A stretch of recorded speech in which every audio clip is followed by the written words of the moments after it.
السلام علیکم ورحمۃ اللہ۔ بچوں، آج کا ہمارا ٹاپک ہے قامت اور قامتی نقائص۔ لفظ قامت کا تصور ہمارے ذہن میں مکمل انسانی جسم کا ہوتا ہے، لیکن قامت سے مراد جسم کا وہ انداز یا حالت ہے جسے وہ اختیار کیے ہوئے ہو۔ قامت دراصل جسم کے مختلف اعضاء کا مجموعہ ہے جو ایک خاص ترتیب اور توازن اور تناسب سے باہم مل کر ایک مخصوص سیدھ اور شکل اختیار کرتے ہیں۔ قامت کی مختلف تعریفیں آ جاتی ہیں۔ نمبر 1 ہے جسم کے مختلف اعضاء کی ایک دوسرے کے ساتھ موزوں مناسبت کو قامت کہتے ہیں۔ نمبر 2 کسی جسم کی ظاہری جسمانی مخصوص شکل و صورت کا نام قامت ہے، یعنی کہ جو ہمیں نظر آ رہا ہے، انسان ہے ہمارے سامنے ہے، جس بھی شکل و صورت میں ہمیں نظر آ رہا ہے، جو بھی اس کی ظاہری جسمانی حالت ہے، اس کا نام قامت ہے۔ نمبر 3 پہ ہے جسم کے متوازن خد و خال کا نام قامت ہے۔ نمبر 4 کسی جسم کی تمام قدرتی، فروئی، ارادی، غیر ارادی حرکات کے دوران اختیار کردہ حالت کا نام قامت ہے۔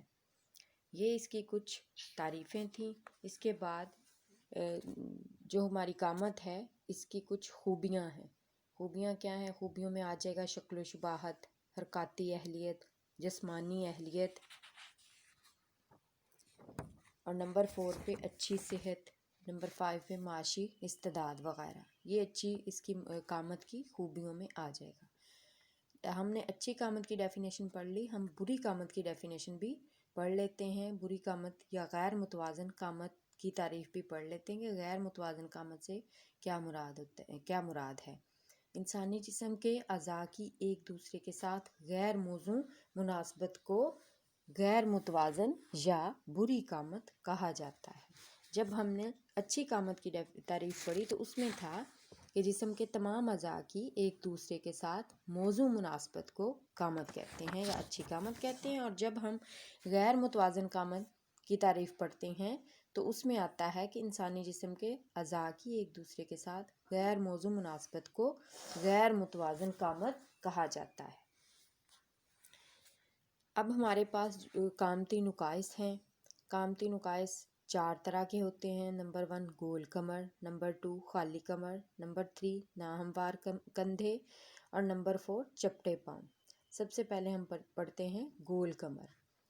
گول کمر کس طرح کی ہوتی ہے؟ گول کمر میں جو ریڑھ کی ہڈی ہے وہ گردن اور چھاتی والے حصے میں اس میں نمایاں خم آ جاتا ہے اور سر اور گردن آگے کی طرف جھک جاتے ہیں، جس کی وجہ سے چھاتی اندر کو دھنس جاتی ہے۔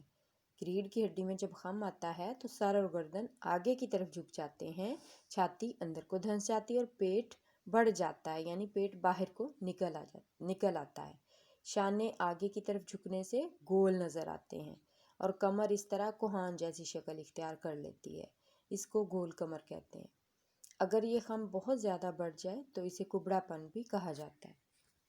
جسم کا جو بوجھ ہے وہ پاؤں پر مساوی نہیں ہوتا، یعنی ایک جتنا نہیں ہوتا، بلکہ ایڑیوں کی نسبت پنجوں پر زیادہ بوجھ پڑتا ہے۔